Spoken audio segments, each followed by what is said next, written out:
New urgent information surrounding the coronavirus that you need to know, and we want to get you caught up on every detail.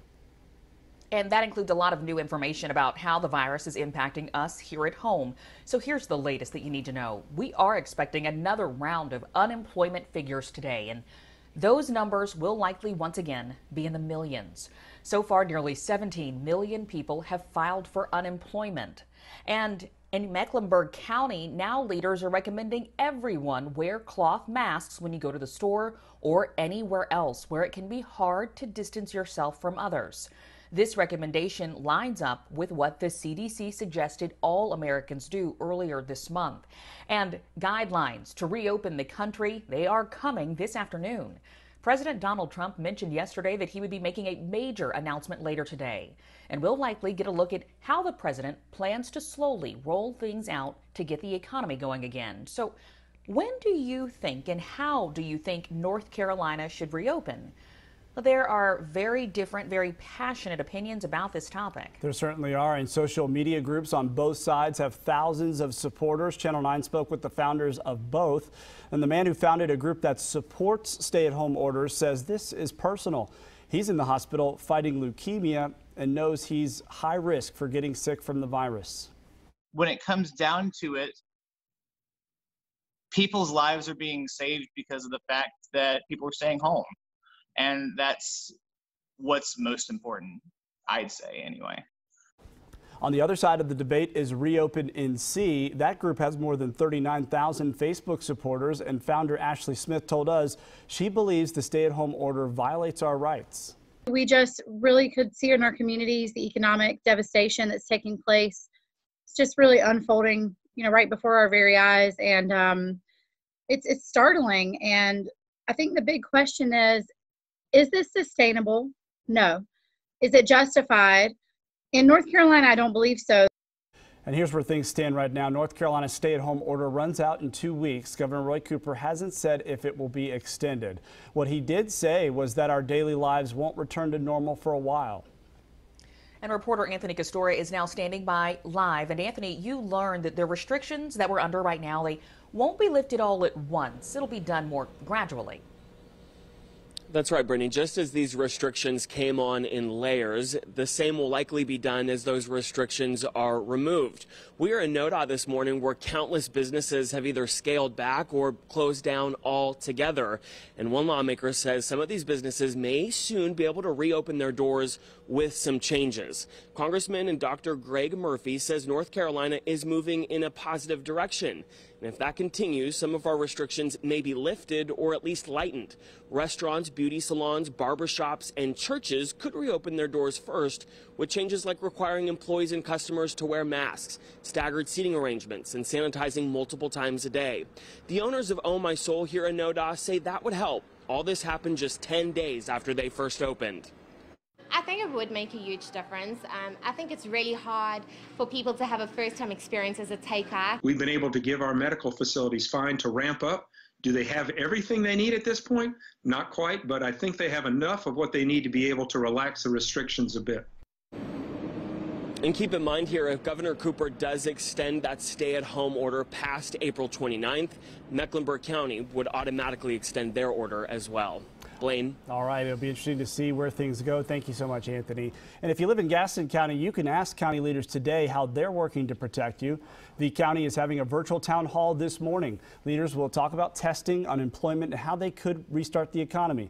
The town hall is from 11 to 12:30 on the county's Facebook page. North Carolina saw nearly 100 new cases of coronavirus yesterday, and as of this morning, there are more than 5,100 cases in the state. 117 people have died. Mecklenburg County has the highest number of cases in the state. The state has performed nearly 68,000 tests at this point. South Carolina saw a slight drop in new cases yesterday. The state announced 105 new cases, down from 127 the day before. South Carolina is reporting more than 100 deaths with more than 3,600 cases, and the state has completed nearly 35,000 tests. And we're hearing from a lot of you who found stimulus money in your bank accounts yesterday. It was a relief. I didn't expect to get it that fast. When you're sitting there and you're wondering how you're going to pay your car payment, how are you going to pay for your electric bill, I mean, $1,200 that's a good chunk of money to help. But not everyone is happy, though. Some told Action 9's Jason Stujenki that the amount that they got is wrong, and others had trouble with the new IRS tool to help you track your money. And well, some say that their money went to the wrong place, especially if they used a company to prepare their taxes. So if you have any problems or you have some questions, the IRS wants you to go to their website and use their self-help tools.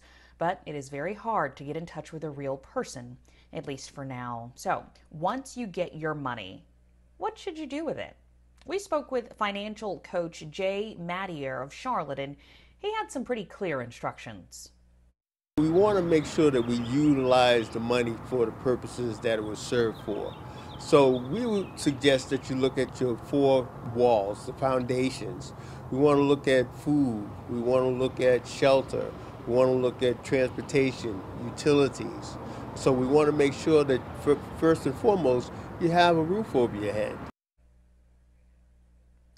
If you are covered and you've covered the basics, then Mattier says to use that money to create an emergency fund to help you to get through the next few months. And if you do already have an emergency fund, then you can use that money to pay off your debt or even add it to your savings. The bottom line, though, he says don't squander it. He says to remember that this is not play money, and this also isn't the time to treat any money as expendable. We've told you about tension between CATS and the union that represents its drivers, and now we're hearing from drivers who say that they are making some headway with their employer over increased protection from COVID-19. The union rep told us that they sent an email to CATS contractor on April 10th, specifically asking for masks, a glass barrier for drivers, or at least 6 feet of separation from passengers. Since that email, the union says drivers have been given masks, but more action does need to be taken. They're still working to secure better barriers between drivers and passengers. Foster children and the families that support them, they need your help during this pandemic. The Children's Home Society of North Carolina usually has its largest fundraiser this time of year. It raises about $1 million every year to support their programs.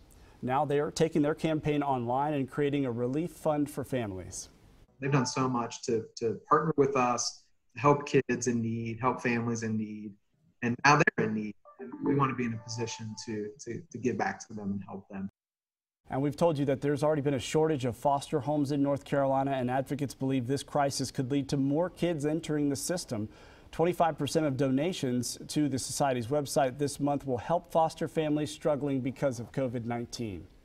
There are so many ways people are showing their appreciation to our healthcare workers. Some have delivered food, others are making signs. Yeah, and our first responders have been doing it through parades. Take a look. Thank y'all. Thank you. You can hear the thank you loud and clear there. Local first responders traveled to 4 Atrium and Novant Health facilities yesterday, all showing their support, and they called it the Parade of Lights. Families showed up alongside the parade route, all to say thank you, wave, and cheer. It's great for us to be able to go out there and, show our appreciation and just, show that we're all in this together. And while many healthcare workers couldn't, understandably, come outside to see it for themselves, we are told that, of course, they still really appreciated the visit.